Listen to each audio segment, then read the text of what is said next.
નમસ્કાર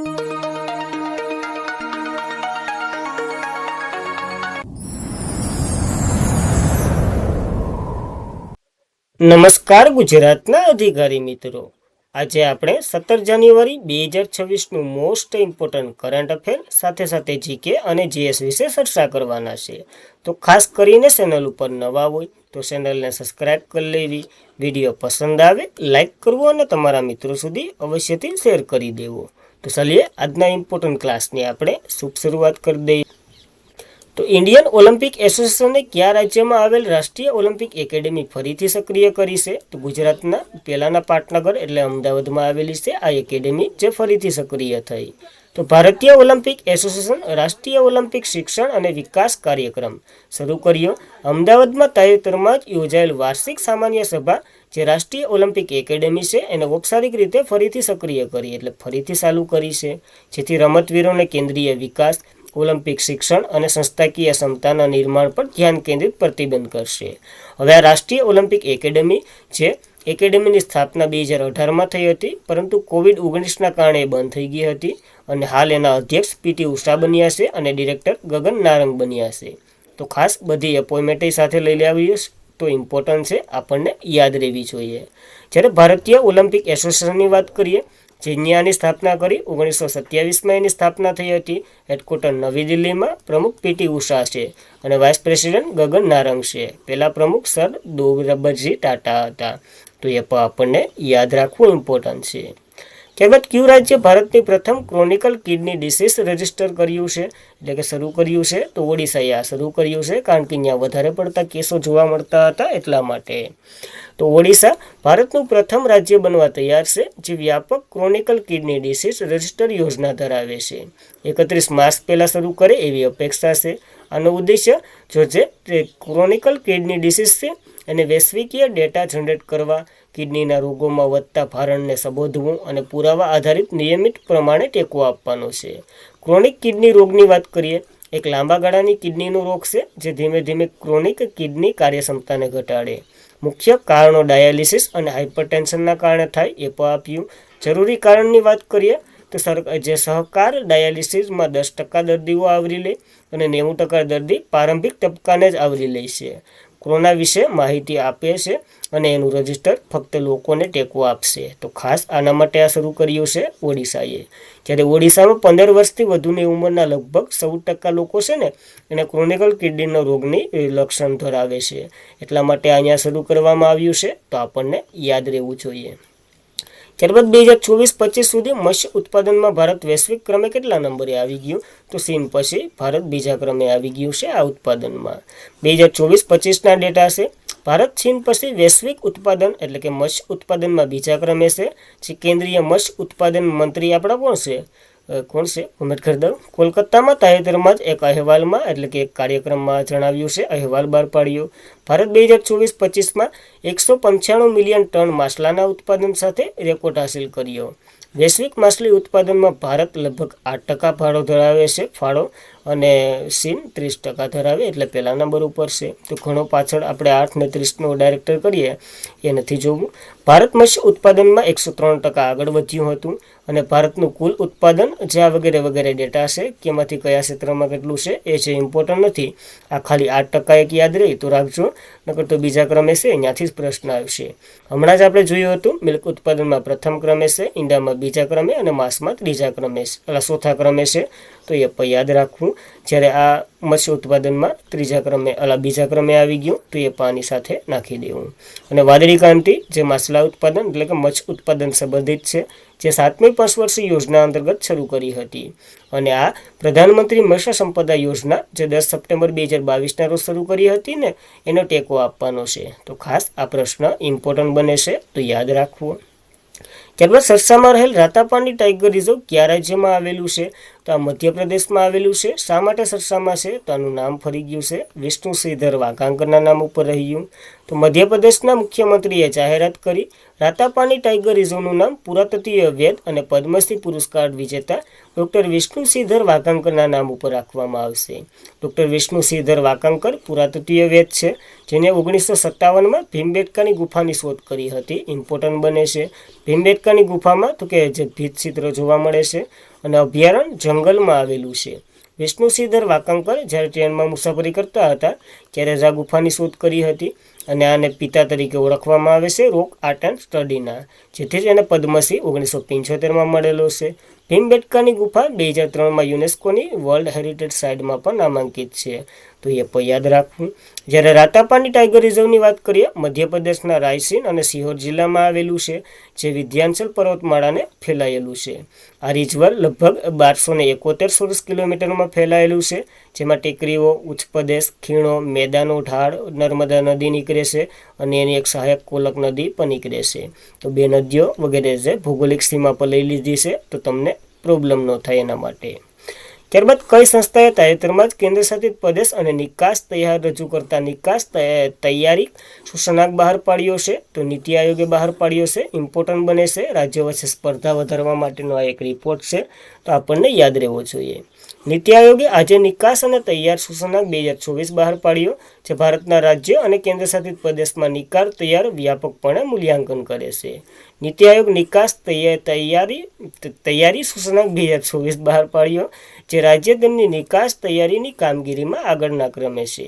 2024માં ચોથી આવૃત્તિ બહાર પાડવામાં આવી છે, પણ 2024 સુધીનો ડેટા છે, તો એ બંને વચ્ચે ડિફરન્સ યાદ રાખવો.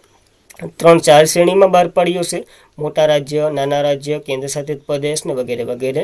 તો મોટા રાજ્યમાં વાત કરીએ, મહારાષ્ટ્ર પહેલા નંબરે છે, ગુજરાત ત્રીજા ક્રમે છે, તો બંને પોઈન્ટો આપણને યાદ રાખવા. ત્યારબાદ નાના રાજ્યમાં વાત કરીએ, ઉત્તરાખંડ પહેલા નંબર ઉપર છે, ઉત્તર પૂર્વીય રાજ્યમાં નાગાલેન્ડ પહેલા ક્રમે છે, કેન્દ્ર શાસિત પ્રદેશમાં દાદરાનગર અને દીવ દમણ હવેલી પહેલા ક્રમે છે. આ બધી પહેલા છે, તો એ પણ એક યાદ રાખવું પહેલું. જ્યારે આ 4 સ્તંભો, 13 પેટા સ્તંભો અને 70 સૂચનાંકનો ઉપયોગ કરી આ મૂલ્યાંકન તૈયાર કરવામાં આવે છે, એટલે કે આ રિપોર્ટ, અને નીતિ આયોગ તૈયાર કરે છે, ઇમ્પોર્ટન્ટ છે. નીતિ આયોગની વાત કરીએ, national institution for transforming India એનું ફૂલ ફોર્મ થાય છે. આયોજન પંચના સ્થાને આવ્યું હતું 1 જાન્યુઆરી 2015ના રોજ, જેના અધ્યક્ષ હોદ્દાની રૂએ PM હોય છે, હાલ નરેન્દ્ર મોદી છે. વાઇસ પ્રેસિડેન્ટ ડૉક્ટર સુમન કે બેરી હોય, પહેલાં તો કે અરવિંદ પનગડિયા હતા, અને CEO તો કે BVR સુબ્રમણ્યમ હોય છે, અને પહેલાં તો કે અમિતાભ કાંત હતા. તો ઇમ્પોર્ટન્ટ ધરાવે છે, આપણને યાદ રહેવું જોઈએ. ત્યારબાદ તાજેતરમાં જ કેબિનેટની નિમણૂક સમિતિએ કઈ સંસ્થાના વડા શત્રુંજયસિંહ કપૂરની નિમણૂક કરી છે? તો ITBPના વડા તરીકે નિમણૂક કરી છે. આપણને ખબર છે BSFના જે વડા હતા ને પ્રવીણ કુમાર, એને વધારાનો ચાર્જ આપ્યો હતો ITBPનો. હવે પ્રવીણ કુમારને સ્થગિત કરી દીધા અહીંયા BSFમાં, અને વધારાના ચાર્જમાં તો કે ITBPનાને નિમણૂક કરી દીધી. તો બુધવારે કેબિનેટની નિમણૂક સમિતિએ ગૃહ મંત્રાલયના પ્રસ્તાવને મંજૂરી આપી, જે હરિયાણાના ભૂતપૂર્વ પોલીસ મહાનિર્દેશક શેત્રુંજયસિંહ કપૂરને ઇન્ડો ટિબેટિયન બોર્ડર પોલીસ ફોર્સના વડા તરીકે નિયુક્ત કર્યા છે.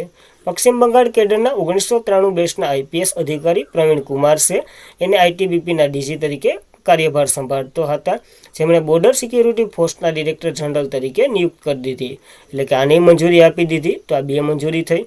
જ્યારે બીજા આદેશમાં વાત કરીએ, 1994 બેચના IPS અધિકારી રાકેશ અગ્રવાલને રાષ્ટ્રીય તપાસ એજન્સી એટલે કે NIA ના ડાયરેક્ટર જનરલ તરીકે નિયુક્ત કરવામાં આવ્યા છે. તો આ ત્રણેય નામો યાદ રાખવા: શત્રુંજયસિંહ ITBPના વડા, પ્રવીણ કુમાર BSFના વડા, અને રાકેશ અગ્રવાલ NIAના વડા. તો ખાસ 3 ઇમ્પોર્ટન્ટ નિયુક્તિ છે, તો આપણને યાદ રહેવી જોઈએ. ત્યારબાદની વાત કરીએ, 2026-27ના કાર્યકાળ માટે નિઃશસ્ત્રીકરણ બાબત પર સલાહકારી બોર્ડના અધ્યક્ષપણે UN સેક્રેટરી જનરલ કોણ છે? એનું નથી પૂછ્યું, પણ એના દ્વારા એક ભારતીયને નામાંકિત કરવામાં આવ્યા છે, એનું નામ પૂછ્યું છે. એ ભારતીય તો કે DB વેંકટ છે. એન્ટોનિયો ગુટેરસ દ્વારા નિયુક્તિ આપી છે, તો સેક્રેટરી જનરલે મળી ગયા તમને. તો વરિષ્ઠ ભારતીય રાજદ્વારી DB વેંકટ વર્મા, જે 2024-27ના કાર્યકાળ માટે નિઃશસ્ત્રીકરણ બાબત પર સલાહકારી બોર્ડના અધ્યક્ષપણે સંયુક્ત રાષ્ટ્ર સેક્રેટરી જનરલ દ્વારા નામાંકિત કરવામાં આવ્યા. પહેલી વાર થયું કોઈ ભારતીય, 1978ના ઇતિહાસમાં પહેલી વાર થયું હોય, એટલે કે 1978માં સ્થાપના થઈ હતી, ત્યારથી હાલ સુધી કોઈ ભારતીય નહોતા, આ પહેલા આવેલા છે, એટલા માટે ઇમ્પોર્ટન્ટ બને છે. નિઃશસ્ત્રીકરણ બાબત પર સલાહકારી બોર્ડની વાત કરીએ, જેની સ્થાપના 1978માં થઈ હતી, જેનો હેતુ શસ્ત્ર નિયંત્રણ, નિઃશસ્ત્રીકરણ મુદ્દા UN સેક્રેટરી જનરલ નિષ્ણાતને સલાહ આપવાનું છે. નિઃશસ્ત્રીકરણ અપસાર જાગૃતિ માટે આંતરરાષ્ટ્રીય દિવસે એક હોય 5 માર્ચ, અને એક સપ્તાહ પણ હોય UN નિઃશસ્ત્રીકરણ સપ્તાહ, જે 24થી 30 ઓક્ટોબર સુધી હોય. તો ખાસ આ પરીક્ષામાં પૂછાઈ ગયું, તો આપણને યાદ રહેવું જોઈએ. ત્યારબાદ 2026માં હેન્ડલે પાસવર્ડ ઇન્ડેક્સમાં ભારતને કયો ક્રમ મળ્યો છે? તો ભારત 5 ક્રમ આગળ વધ્યું છે, તો 80મા ક્રમે મળ્યું છે. 2024માં 85મા ક્રમે હતું, તો એ પણ યાદ રાખવું. 2026માં હેન્ડલે પાસવર્ડ ઇન્ડેક્સમાં ભારત 5 સ્તર ઉપર આવ્યું અને 80મા ક્રમે આવ્યું છે. ભારતમાં નાગરિકોમાં 55 સ્થળોએ વિઝા મુક્ત ફરી શકે, લેવાનું જ નહીં ભાઈ, પાસવર્ડ જોઈએ. 2025માં ભારત 57 સ્થળોએ પહોંચવા માટે 85મા ક્રમે રહ્યું હતું. અને ટોચના જે પાસવર્ડ એશિયનના દેશોની વાત કરીએ, સિંગાપુર પ્રથમ ક્રમે છે, વાલેખેરે હોય. 1992માં એટલે કે 192 સ્થળોમાં વિઝા મુક્ત ફરી શકે. ત્યારબાદ જાપાન અને દક્ષિણ કોરિયાના વગેરે છે. લાસ્ટમાં યાદ રાખવું, અફઘાનિસ્તાન છે 101મા ક્રમે, તો એ પણ યાદ રાખવું. ભારત 80મા ક્રમે, સિંગાપુર પહેલા ક્રમે અને અફઘાનિસ્તાન 101મા ક્રમે. એટલે પાસવર્ડ ઇન્ડેક્સ જે data international and transform association છે એના દ્વારા આંકડા બહાર પાડવામાં આવે છે. અને આ બતાવે વિઝા મુક્ત પહોંચતા સ્થળો આધારે પાસવર્ડને રેન્ક આપવામાં આવે છે, જેમાં ભારત 80મા ક્રમે છે. તો એટલું જ યાદ રાખવાનું છે. ત્યારબાદ મકરાવિકુ તહેવાર એ કયા રાજ્યમાં ઉજવવામાં આવે છે? કેરળમાં ઉજવવામાં આવે છે. આ મંદિર તો તમે જોયું હોય ને, સબરીમાળા મંદિર છે, જે બંધારણના અમુક સાથે સંકળાયેલો એક મહત્વનો ટોપિક છે. 1972 આઈ થિંક 72 કે 73માં એક કેસ થયો હતો. કેરળ રાજ્ય વિરુદ્ધ સુપ્રીમ કોર્ટનો કેસ હતો સબરીમાળા મંદિરને લઈને. એના મઠાધીશ દ્વારા ઓરતોને એટલે કે સ્ત્રીઓને પ્રતિબંધ મૂકી દીધો હતો આ મંદિર ઉપર જવાનો. તો સ્ત્રીઓએ કેસ કર્યો હતો, અમારા અધિકારનું શું ને વગેરે વગેરે આ કેસ ધરાવે છે. એમાં 13 જજોની બેસ બેઠી હતી. એને જ કીધું હતું અમુક એ બંધારણનો ભાગ છે. ઘણીવાર પ્રશ્ન પૂછાઈ ગયો, નો વિશ્વાસ હોય તો પીવાય જોઈ લેવા. મકરાવિલુ, જેને મકરા જ્યોત અથવા તો મકરાવિલુકા તહેવાર તરીકે ઓળખવામાં આવે છે, કેરળના સબરીમાળા મંદિરનો સૌથી પવિત્ર તહેવાર છે. મકર સંક્રાંતિના દિવસે ઉજવવામાં આવે છે. ટોટલ 7 દિવસ ચાલે છે, 14થી 15 જાન્યુઆરીએ. તો ટોટલ 7 દિવસ ચાલતો આ તહેવાર છે. ભગવાન અયપ્પન દેશની હાજરી ચિહ્નિત કરે છે. ભક્તો માને છે પોમ્બટલેમ ટેકરી છે, ત્યાંનું પવિત્ર એક પ્રકાશ દેખાય છે અને ભગવાન અયપ્પનના આશીર્વાદનું પ્રતીક માને છે. ભગવાન અયપ્પન રાક્ષસી મહર્ષિને હરાવી અને સબરીમાળાને સ્થાયી હોવાનું માનવામાં આવે છે. તો ખાસ આ બહુ ઇમ્પોર્ટન્ટ છે, આ મંદિર યાદ રાખવું બધી રીતે. ત્યારબાદ ક્યાં યોજાયેલ અરીહના એસેમ્બલી ભારતની વૈશ્વિક જે નવીનીકરણ ઉર્જાનું નેતૃત્વની પુષ્ટિ કરી છે? તો આનું આયોજન અબુધાબી ખાતે થયું હતું અને આપણા એક મંત્રી છે, કોણ છે? પ્રહલાદ જોશી.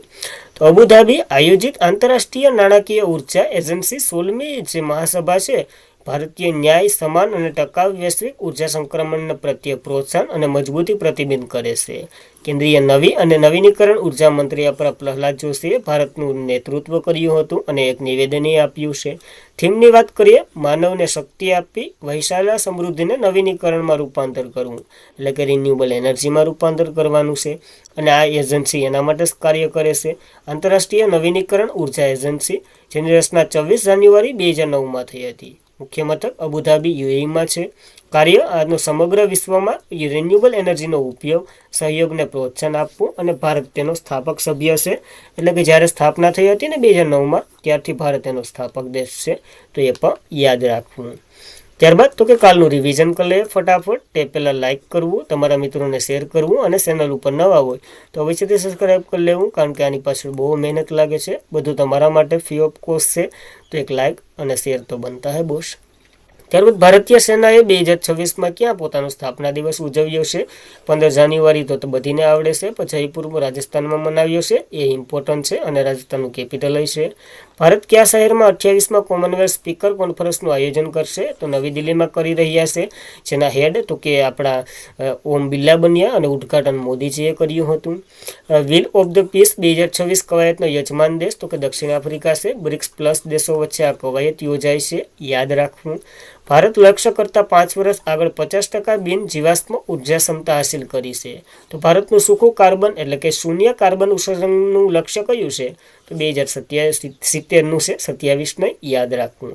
કઈ ગ્રામીણ બેંક ભારતની પ્રથમ સૌર ઉર્જાથી ચાલતા એટીએમ વાનને લોન્ચિંગ કર્યું છે? તો ત્રિપુરામાં ફરવાની છે, ખાસ કરીને અંતરિયાળ વિસ્તારોમાં ત્રિપુરા ગ્રામીણ બેંકે શરૂ કર્યું. અલવરને કયા રાજ્યનું પ્રથમ પતંગિયા અભયારણ્ય તરીકે જાહેર કરી દીધું છે? તો કેરળનું છે. આ 267થી પણ વધારે પ્રજાતિઓ જોવા મળે છે, પતંગિયાની જ ખાલી.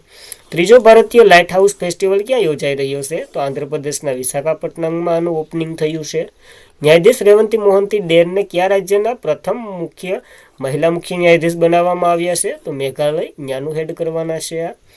ત્યારબાદ કયા રમતના ભારતના ખેલાડી દવિન્દ્રસિંહ ગરચાનું 76 વર્ષની વયે અવસાન થયું? તો હોકીના ધુરંધર ખેલાડી હતા જે અવસાન પામ્યા. અને આજના માટે એટલું જ હતું. ખાસ કરીને મિત્રો, મહેનત લાગતી હોય તો લાઈક કરો, શેર કરો અને ચેનલ પર નવા હોય તો અવશ્યથી સબસ્ક્રાઈબ કરી લો. PDF સ્ટડી મટીરિયલ માટે ટેલિગ્રામમાં અવશ્યથી જોઈન્ટ થઈ જવું. આજના માટે એટલું જ હતું. જય હિન્દ, જય ભારત. પસંદ આવે તો લાઈક કરતા જજો. જય હિન્દ, જય ભારત. ધન્યવાદ.